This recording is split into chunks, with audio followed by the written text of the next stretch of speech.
Nakita. Gusto ko. Same, mga sa'yo. Ito na naman. Ito yung mga bago. Ito bago. Ito bago. Ay, tinan mo. Yeah, oh, that's nice. Ito. Setup ni Unboxing. Pang, Dark Horse. Tapos, ito, pang. Yan. Bitbitin natin kaya kahit magtatrabaho tayo, no, may bitbit tayong bilyabe. Tapos yung sa gitna, pwede mo siyang lagyan yung bala natin ng drill. Ito, pwede mo siyang lagay doon. unique lang siya. Pero working yan, dito mo ilalagay yung mga allen. Yung allen screw pwede mo siyang gamitin. Gamitin natin guys, mag-install tayo ng CCTV. Raptor, Subaru. Dito muna tayo sa premium. So ito, ayan, kuha tayo nito. So ito yung Dream Mobile ni Mattel. Ito yung first model ni Mattel. Itong 88, ito mismo. Yung pinakauna. Dark. Manginig-nginig pa guys. Abutan tayo. Shopping tayo guys. Mga ka-series na ito. Kim Transport. Yan. Tapos Audi. Ito bago din to. S4 Quattro. Ganda ng hauler niya. Fleet Flyer. Ganda. Never disappoint talaga to si Big and Small guys. Ayan o. Uy. Basic treasure hunt. So, regular treasure hunt guys. Tralala. Tralarero, tralala. Paldo tayo ngayon guys. Bayad na tayo. Problema na lang yung pambayan. Tara. Okay na tayo guys. So, i-review natin yung mga nakuha natin sa Eastwood. Ito yung nakuha natin sa Big and Small. Tapos, nag-try din tayo sa Toys R Us. Check natin. So, una, nakakuha tayo ng 73 Pontiac.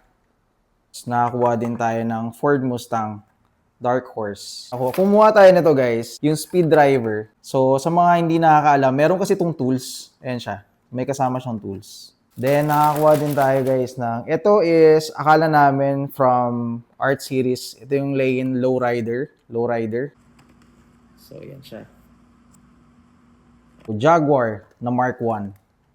Tapos, ito guys. Sobrang madalang lang tayo makakuha nito. So, ito yung basic treasure hunt ni Hot Wheels.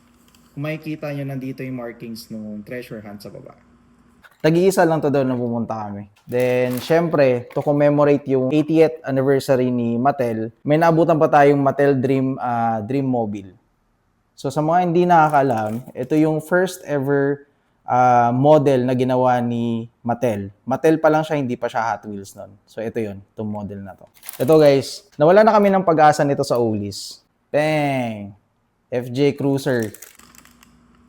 Yun. So, ito is from Car Culture, tapos Team Transport na series ni Hot Wheels. Sobrang ganda niyan, FJ Cruiser. Yan siya.